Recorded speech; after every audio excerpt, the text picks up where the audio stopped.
समय में जो बहुजन समाज की और खासकर दलित समुदाय की जो राजनीति है वो पतन की ओर है, इसमें कोई दो राय नहीं है।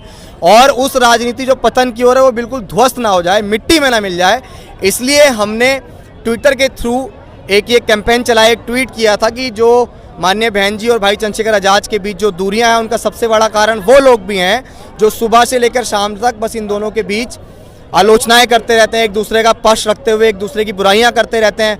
भाई आंदोलन इससे आगे तो नहीं बढ़ेगा, आंदोलन इससे आगे बढ़ेगा कि समाज में जितने भी छोटे बड़े नेता हैं वो तमाम लोग एक पटरे पे आएँ, एक पटरे पे आके 2024 का जो इलेक्शन है उसको लड़ें। मैं ये नहीं कहूँगा कि आप गठबंधन करो, मैं ये नहीं कहूँगा कि आप पार्टी का विलय करो, भाई नेता आप हो, समाज में कार्यकर्ता है, नेता आप हो, आप ऐसी रणनीति बनाओ कि आप साथ भी आ जाओ, ना कोई ऐसा कुछ बड़ा जो है कदम उठाना पड़े, लेकिन यार समाज जो है वो बिखर जाएगा। असंभव तो कोई चीज़ नहीं है, प्रयास करते रहेंगे तो बड़े से बड़ी चीज़ों में हम शामिल हो। आप एक बात बताइए ना, जिन्होंने गेस्ट हाउस कांड किया, क्या वो लोग 2019 के लोकसभा में साथ नहीं आए थे? तो हम तो फिर भी घर के हैं यार, तो घर के लोग क्यों साथ नहीं आ सकते हैं? आपने लाल किला देखा है? यहाँ लाल किला, उस लाल किले को देख के क्या कहते हैं कि अभी अकबर ने बनवाया था। आज उनकी क्या स्थिति है देश में, कोई इस तरह की चीज़ें बता सकता है? तो बहुजन राजनीति में महज इतिहास बन के रह जाएगी कि उत्तर प्रदेश में कभी बहुजनों का एक नेता बना था जी, मुख्यमंत्री। आज कहाँ है? आज वो किताबों में मिलेगी आपको क्या किया उन्होंने 4 बार। तो ये वही बहुजन समाज की राजनीति है जो सिर्फ इतिहास बन के रह जाएगी अगर हम 2024 के लोकसभा से पहले साथ नहीं आए। एक आपने जंग छेड़ रखी है जो कि पॉलिटिक्स से जुड़ी हुई है, बहन जी और चंद्रशेखर को एक करने की। क्या लग रहा है कब तक सफल हो पाओगे? जब तक सफल नहीं होंगे प्रयास करेंगे। आंदोलन दूसरे नेताओं को आईना दिखाने के लिए करते हैं, तो अपने नेताओं को आईना दिखाने के लिए भी हम आंदोलन खड़ा कर सकते हैं। क्या समझ के आपने इस तरीके की जंग छेड़ी? देखिए, समझने वाली बात तो ऐसी है कि 2024 में लोकसभा का इलेक्शन है। 2007 में 6 में मान्यवर कांशीराम साहब हमें छोड़कर गए थे। 7 में आखिरी बार 206 सीटों के साथ हमने बहुमत के साथ सरकार बनाई। उसके बाद अगली बार हमें 80 सीट मिली, उसके बाद हमें 19 सीटें मिली और आज 1 सीट पे सिमट के हमारा वो आंदोलन रह गया है। इसमें हम हमेशा ये कहते रहे, मैं किसी पे आरोप नहीं लगा रहा हूँ, माननीय बहन जी हमारे लिए कितनी सर्वोपरि हैं, इस बात को मैं कोई सर्टिफिकेट लेके नहीं घूमूंगा, वो मैं अच्छी तरीके से जानता हूँ मेरे लिए कितनी सर्वोपरि है। लेकिन वर्तमान समय में जो बहुजन समाज की और खासकर दलित समुदाय की जो राजनीति है वो पतन की ओर है, इसमें कोई दो राय नहीं है।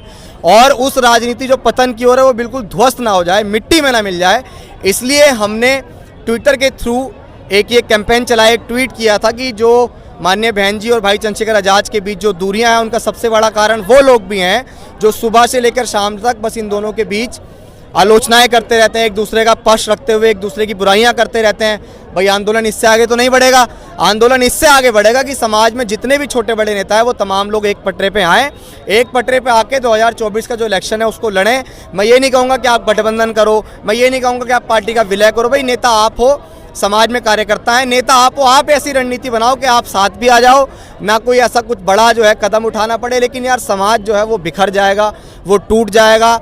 मान्यवर कांशीराम साहब बाबा साहेब अम्बेडकर को जीवित करके गए, लेकिन आज बाबा साहेब अम्बेडकर तमाम पॉलिटिकल पार्टी के लिए सिर्फ एक राजनीतिक एजेंडा बन के रह गए हैं। लेकिन वाकई में जिस समाज को बाबा साहेब अम्बेडकर कह के गए थे कि 21वीं सदी में मेरा समाज इस देश का शासक होगा, वो 21वीं सदी में राज करेगा। लेकिन क्या 21वीं सदी में हम टुकड़ों में राज कर सकते हैं? क्या टुकड़ों में बिखर कर हम राज कर सकते हैं? इसीलिए हम लोग इस मुहिम को चला रहे हैं कि भाई चंद्रशेखर आज़ाद और माननीय बहन जी आज एक साथ आएँ, क्योंकि ये आपको भी पता है और तमाम लोगों को पता है कि आज देश में अगर बहुजन समाज के कोई बड़े लीडर दो हैं तो वो भाई चंद्रशेखर आज़ाद और माननीय बहन जी हैं, इसमें कोई दो राय नहीं। आप और हमको ही क्यों दिख रहे हैं कि टुकड़े में बट रहे हैं? बड़े नेताओं को नहीं दिख रहा है कि टुकड़े में बट रहे हैं?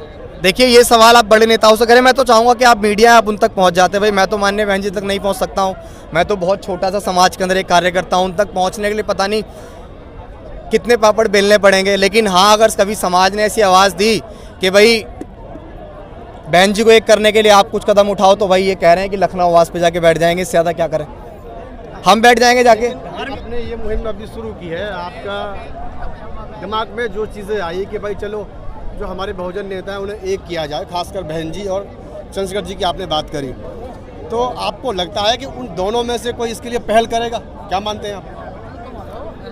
मैंने ये बात कही थी, देखिए वीडियो भी बनाई थी इस पर, मैंने ये कहा था कि अगर नेता पहल नहीं करें तो कार्यकर्ताओं को विचार करना पड़ेगा।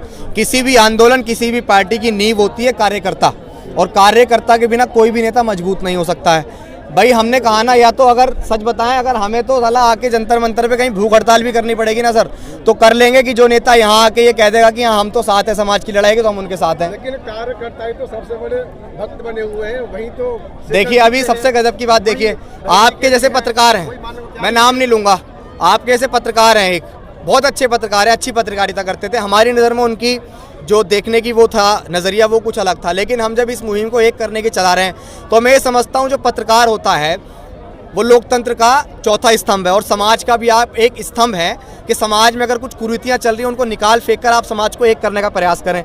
अभी हमने माननीय बहन जी और चंद्रशेखर आज़ाद जी को एक करने का प्रयास करा। जो भी बुद्धिजीवी होगा, जो भी आंदोलन के पक्ष में अपने विचार रखता होगा, वो तो यही चाहेगा कि हाँ ये दोनों नेता एक हो जाएं, क्योंकि आप ये बड़े लेवल पे जानते हैं कि माननीय बहन जी के पास एक बड़ा अनुभव है और चंद्रशेखर आज़ाद जी के पास एक बड़ी ऊर्जा है। ऊर्जा किसके रूप में? नौजवानों के रूप में। उनके पास अनुभव कैसा है? वो 4 बार उत्तर प्रदेश की मुख्यमंत्री रही हैं और ऐसे समय पे उन्होंने पॉलिटिक्स स्टार्ट करी थी जिस समय कट्टे और बंदूक की राजनीति थी। तो जब वो वहाँ से निकल के मुख्यमंत्री बन सकती हैं, लेकिन वहीं से पत्रकार निकल के आ रहे हैं कि भाई एक मूछों वाले ये कहते थे कि हम तो अपने दम पे ये करेंगे और बहन जी को आराम करना चाहिए, अब क्या सांप को दूध पिलाना चाहिए। यार इस तरह की बातें कौन करता है? ये तो जाहिल लोग हैं सच में। ये समाज अगर एक होना भी चाहेगा तो एक होने नहीं देंगे। मुझसे ना तो हमारी बहन जी के आवाज़ से किसी का कॉल आया कि भाई इसके लिए ट्वीट कर दो, और ना मुझे चंद्रशेखर आज़ाद जी ने बोला कि इसके लिए ट्वीट कर दो। मैंने भी द एनिहिलेशन ऑफ कास्ट पढ़ा है, मैंने भी गुलामगिरी पढ़ी है, मैंने भी चमचागिरी पढ़ी है, मैंने भी इस बहुजन आंदोलन को समझा और पढ़ा है। मुझे ये लगता है कि वर्तमान समय में बहन जी और माननीय चंद्रशेखर आज़ाद जी को साथ आना चाहिए, तभी बहुजन समाज की राजनीति का कोई भविष्य है, वरना ये भी एक इतिहास बन के रह जाएगी। कहाँ तक जाएगी ये जंग? ट्विटर तक ही रह जाएगी या सड़क संसद तक पहुँच पाएगी? अभिषेक जाटव को जितने लोग जानते हैं वो ये जानते हैं कि अगर उसने कुछ काम कहा है तो वो सिर्फ ट्विटर तक और वीडियो तक सीमित नहीं रहता, वो जमीन पे आके इस काम को करता है। अभी प्रयास कर रहे हैं, लेकिन मैं ये चाहता हूँ कि मीडिया भी लगातार हमारे ट्वीट पे हम जो भी स्टैंड लेंगे उस पर नजर रखे, क्योंकि आपसे भी समाज बड़े लेवल पे जुड़ा हुआ है। 2024 के चुनाव तो क्या बहन जी और चंद्रशेखर को साथ ला पाएंगे, ऐसा लग रहा है आपको? असंभव तो कोई चीज़ नहीं है, प्रयास करते रहेंगे तो बड़े से बड़ी चीज़ों में हम शामिल हुए। आप एक बात बताइए ना, जिन्होंने गेस्ट हाउस कांड किया, क्या वो लोग 2019 के लोकसभा में साथ नहीं आए थे? तो हम तो फिर भी घर के हैं यार, तो घर के लोग क्यों साथ नहीं आ सकते हैं? अगर ये आपकी मुहिम जो है सफल नहीं होती है, आपका प्रयास है, चलो अच्छी बात है कि आपने ये मुहिम छेड़ी है, अगर सफल नहीं होती है तो इस समाज की आप क्या स्थिति देख रहे हैं आगे भविष्य में? क्या दिख रहा है? आपने लाल किला देखा है? यहाँ लाल किला, उस लाल किले को देख के क्या कहते हैं कि अभी अकबर ने बनवाया था। आज उनकी क्या स्थिति है देश में, कोई इस तरह की चीज़ें बता सकता है? तो बहुजन राजनीति में महज इतिहास बन के रह जाएगी कि उत्तर प्रदेश में कभी बहुजनों का एक नेता बना था जी, मुख्यमंत्री। आज कहाँ है? आज वो किताबों में मिलेगी आपको क्या किया उन्होंने 4 बार। तो ये वही बहुजन समाज की राजनीति है जो सिर्फ इतिहास बन के रह जाएगी अगर हम 2024 के लोकसभा से पहले साथ नहीं आए। भारत के संविधान की क्या दुर्दशा है, क्या है? लोकसभा में ज़्यादा समय नहीं रह गया है, ट्विटर तक आपने ट्वीट कर दिया, आखिरी कदम क्या रहेगा? हम बहुत जल्द आने वाले 15-20 दिनों के अंदर एक बहुत जल्द एक चीज़ की शुरुआत करने वाले हैं। अभी नहीं बताएंगे, उस पर तैयारियां चल रही हैं, उसके बाद हम सड़कों पे आएंगे। तो बहुजन शायर अभिषेक जाटव थे और बड़ी जंग छेड़ दी है और तमाम तरीके के इन्होंने पहलवानों को लेकर खुलासे किए। बहन मायावती की जो जंग छेड़ी थी उस पर हमने रणनीति यानी फिलहाल इस वीडियो को ज़्यादा से ज़्यादा शेयर करें।